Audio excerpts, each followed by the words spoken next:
Welcome to the first in a series of collaborative project videos between The Wood Whisperer and FineWoodworking.com.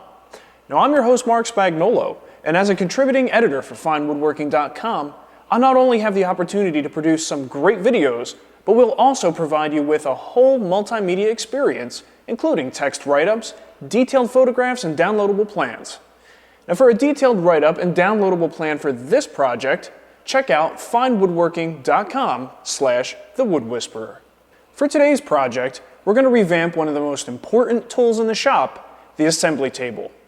Now, as fine furniture makers, we will always need flat and true surfaces to reference off of. For instance, your table saw fence, your joiner bed, and the sole of your hand plane are just a few of the many items in our shops that we rely on a daily basis as perfect reference surfaces. And even with perfectly milled pieces, our projects can still come out lopsided and crooked if we assemble them on a surface that isn't perfectly flat. Now, a dead flat assembly table will not only improve the quality of your work, but it will also make your woodworking life much less stressful when it comes time for complex glue-ups. Now, just about anything can serve as an assembly table. Something as simple as a piece of plywood and some sawhorses certainly will get the job done. But how do we know that that surface is flat and level? And even if it is, how do we keep it that way? Now, we address these concerns by building what is known as a torsion box. A torsion box is just a simple grid work, kind of like a honeycomb, with a skin on each side. Now, this type of design results in an incredibly strong surface that's resistant to bending and warping and can be found in things like airplanes and doors, where structural integrity is essential. Now, here's a little mock-up that I made out of 1/4-inch plywood. Now, you can see basically the inner grid work, and I missed a little piece here, but there's an inner grid work and two skins, and when you put this together, this is exceptionally strong and basically will not bend under normal usage. Now, I recommend using MDF for your assembly table. MDF stands for medium density fiberboard. It's an engineered product that's very stable, it has no predisposition for movement, and it's uniform from sheet to sheet. Oh yeah, it's cheap too. Now, you could probably get away with using a plywood or a kiln-dried hardwood for this project, but I find that MDF's uniform density makes it the perfect material for a project like this. Now, we're going to be working with a lot of MDF today, so we need to take a few precautions. Now, you should always wear minimally a dust mask, or better yet, a respirator like this one, when you're creating dust in your shop. And since MDF is primarily made up of wood fibers, wax, and resin, its dust can be particularly harmful. Also, MDF dust is very light and it tends to get everywhere. It also has a tendency to make the floor pretty darn slippery. Now, let me give you a tour of my old assembly table and show you some of the features that I like and some areas where we can use some improvement. Now, I'm sure many of you will recognize my old assembly table as being David Marc's design, and I certainly did model mine after his. It's a simple 4-foot by 4-foot torsion box with some maple on the ends for extra durability. Now, the problem that I have with this type of table is that the top really gets beat up over the years. Whether it's dried glue, screw holes, spilled finish, they're all basically the culprits. And now the top, after being refinished a number of times, has some peaks and valleys in it that sort of defeat the purpose of an assembly table like this. So that's one of the things I want to tackle in the design of our new table, is how to get a top that we can actually replace over time and not have to worry about refinishing. Now, one major area for improvement is the base of the assembly table. My original design was just pretty basic. I just wanted to hold the top in place and have some extra storage room. And it worked for a while, but as I accumulated things and tried to make it more and more functional, I started to realize it was just kind of a trap for miscellaneous garbage. So I've got my air compressor under here. I've got a retractable air hose. I've even got this little brown paper roll that you could pull the paper over the top of the table to protect the surface. And on the outsides, I've got some pegboard. So it's kind of nice, but I think we can do a lot better. For instance, one major thing that's a real pain is every time I want to do something that requires power, I need to run an extension cord from one of the walls. It would be great if I could run a permanent extension cord under the flooring or in one of the cracks in the concrete and have some power strips along each side. And that'll actually have easily accessible power on all sides at all times. Maybe one of the biggest things that I'm going to do as a change is, instead of just a big wide open space underneath, what I'd like to do is make some really good usable storage. So I'm talking full extension drawers, some doors, basically cabinets underneath the assembly table. And I'm thinking about splitting it in half so that I actually have, cabinets facing each side. So it'll be a lot of work, but I really think it's going to be worth it, and it's going to help keep the shop much more organized. And now it's time to take apart the old table. Pasta power!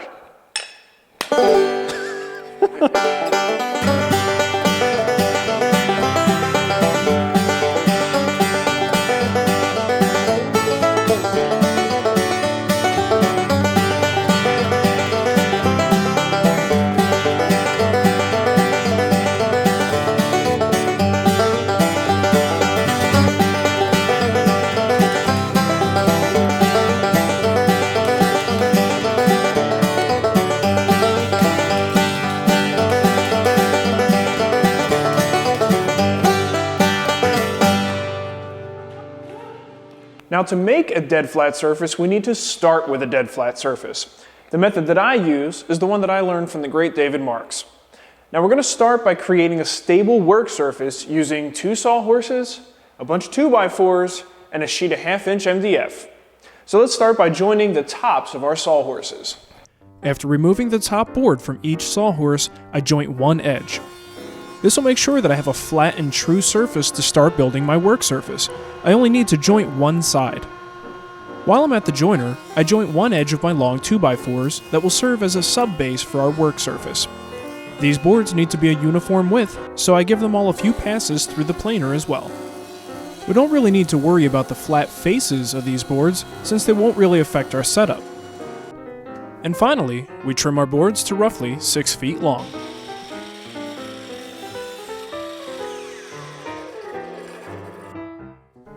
With the sawhorses spaced about 4 feet apart, I begin shimming each leg where necessary to get the top board perfectly level. I do this for both sawhorses. Next, I place my level across the sawhorses to make sure they're in the same plane. Once again, I use shims where needed. I do this on both sides of the sawhorses. I then check to ensure that all 4 sides are still level. Now I can add my 2x4 sub-base.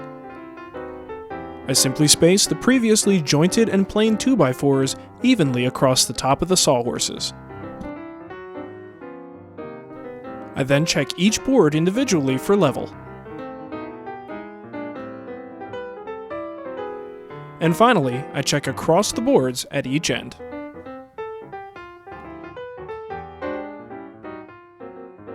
If everything looks good, it's time to add the MDF top.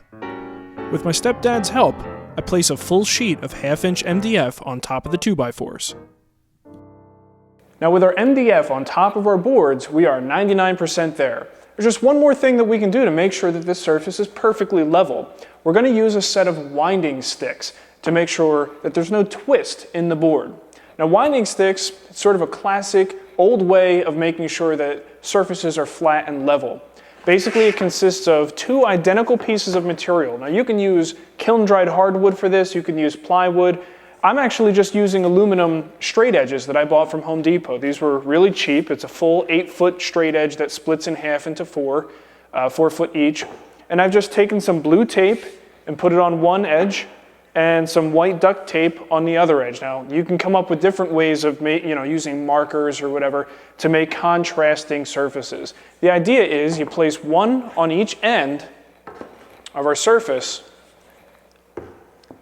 and then you bring your sight level down to the level of these straight edges, and you basically close one eye and look across. And you should be able, especially if you have a nice clean background, which mine isn't, so it makes it harder to see. But if you've got a nice white wall behind you, you'll be able to see where the board is either high or low. And if you see a perfect color strip all the way across, you're good to go. But if you see that there's a little bit more blue on one end than the other, that's how you can make your adjustments from that point using your shims.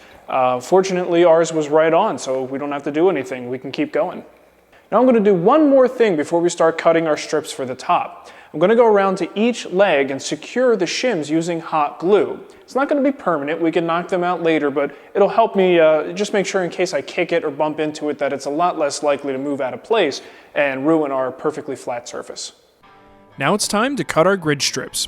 I use a circular saw and a straight edge to cut a piece of 1/2-inch MDF in half. making it much easier to handle. Don't worry, the board is elevated on 2x4s. Setting my table saw fence to 3 inches, I begin cutting the strips. I place the cut side against the fence. When handling large sheets by yourself, be sure to use roller stands and outfeed tables to your advantage. Cut as many strips as possible from the first half sheet, which should be about 15, and then cut 2 to 3 extra strips from the second half sheet.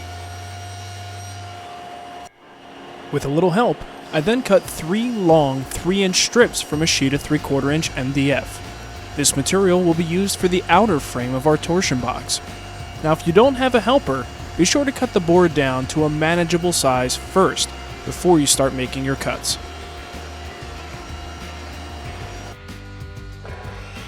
I then use my sliding compound miter saw to cut all of the strips to the appropriate length. This includes the outer frame pieces, our short grid pieces, and our long grid pieces.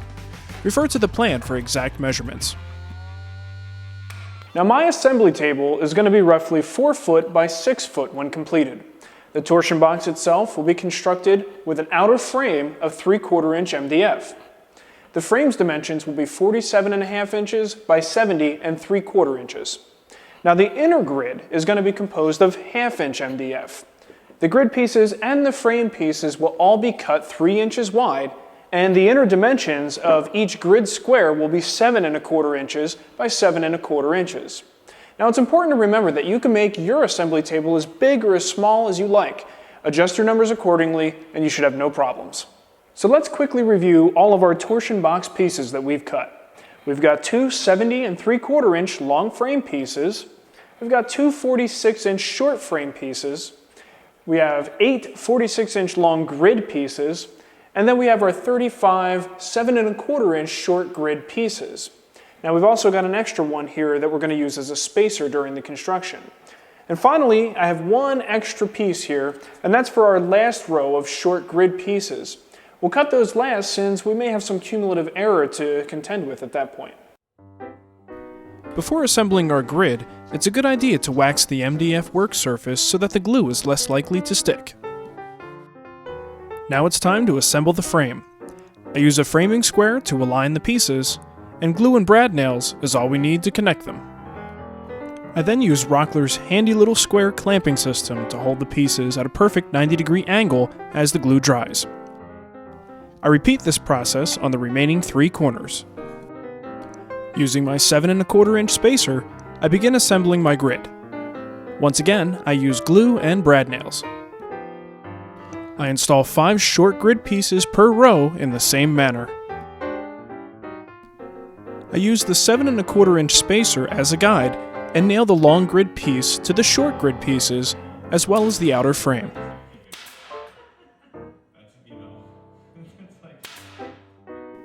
Assemble each row in the same fashion. Notice how I have to toe nail the small grid pieces into place. Notice how I'm using clamps to keep the grid perfectly square. Also notice that there are a few oopsies in my grid.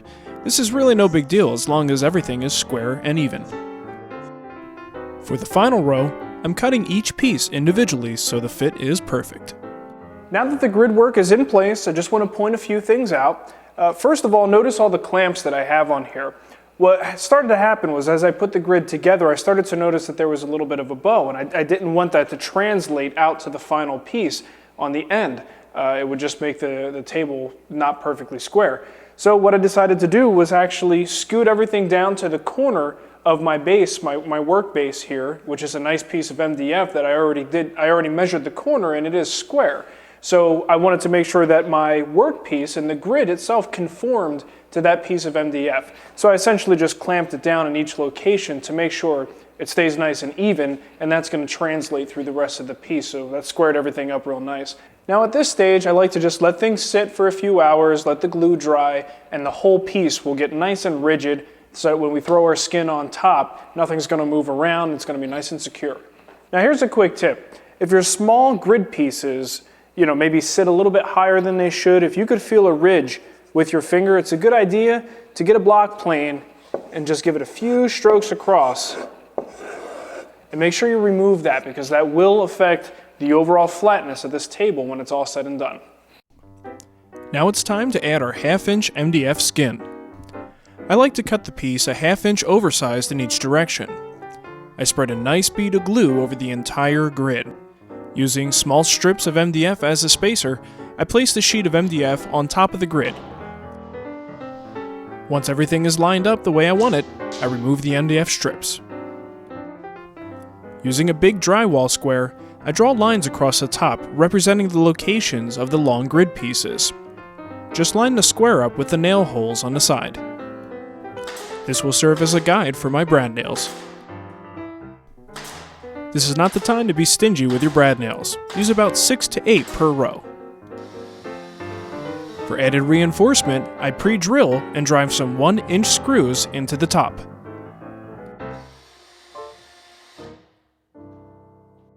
Using a flush trim bit, I route away the excess material, leaving the top perfectly flush with the sides. I then like to use a block of wood and some 120 grit sandpaper to smooth the freshly routed edge. Now we need to flip the table over in order to cover the other side. I plan on using the piece of MDF that's serving as our work surface for the other skin, so we need to make sure that we place the wax side out in order to ensure a proper glue bond. I spread the glue like before and add the top skin.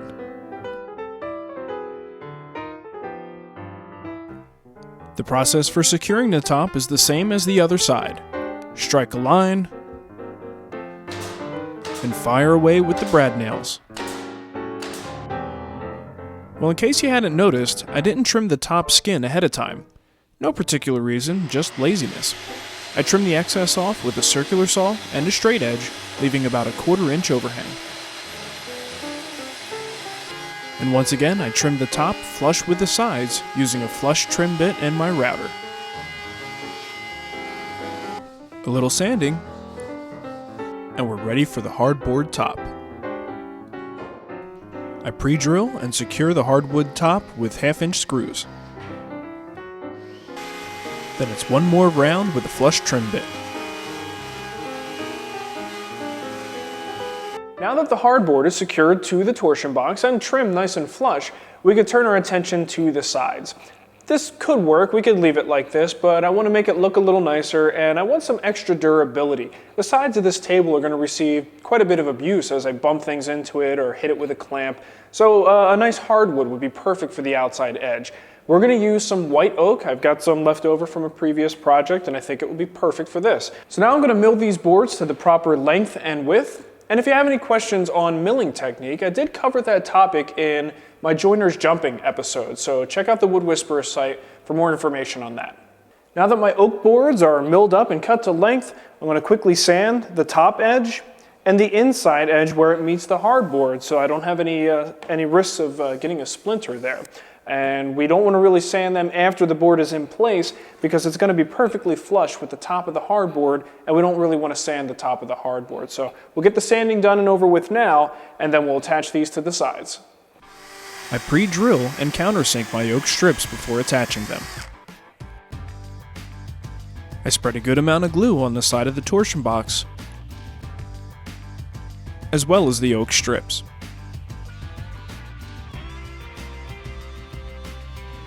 Now here's a cool little trick. I use a piece of scrap MDF as a stop, and this way when I attach the oak strips there's going to be very little chance of error. Also notice that the clamps are positioned in such a way that they support the oak strip while I secure it with a few brad nails. And finally I add the screws. Now we've got some holes to contend with from where we put in our screws. You could use a oak dowel, or you could even get a plug cutter and get some face grain plugs that will blend in really nice and you'll never even see them. Or you can use a contrasting wood to sort of use it as a decorative opportunity. And that's exactly what I'm going to do. I'm just going to use a walnut dowel rod here, cut into little tiny pieces. I'm going to plug the holes that way.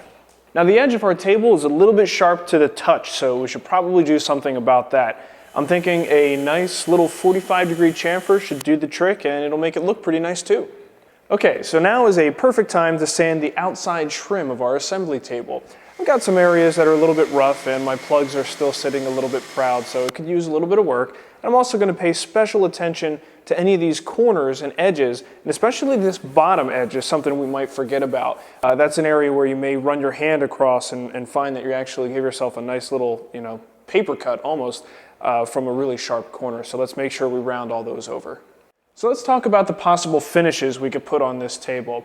Usually with hardboard, it has one shiny side and one dull side. And usually that shiny side is relatively resistant to glue sticking to it, assuming you wipe it up pretty quickly. Finishes, well, I mean, they'll get on there, but you could wipe them off and it won't damage the tabletop too much. But in this case, this particular material seems a little bit more porous than the hardboard I'm used to getting. So I am going to apply some sort of a finish. Minimally, I would say take some finishing wax, some paste finishing wax, and give the table a good coat. And that's really going to help immediately stop any glue or anything from sticking to it. And the glue will dry, and usually you can just pop the glue droplets right off. You could go as far as using something like a polyurethane. This is one of my favorite polyurethanes. It's General Finishes Armor Seal. It's satin. It would be perfect for a project like this. You could use even something as simple as just a coat or a few coats of boiled linseed oil. That's a common finish for workbenches, solid wood workbenches. But in this case, I don't know that it's necessarily the right choice. I just want something very simple, quick, fast drying, and that actually will provide a little bit of a film on the surface. So my choice is going to be satin polyurethane. I start by making a 50% mixture of mineral spirits and armor seal. I mix thoroughly and then use a clean cotton rag to apply the finish.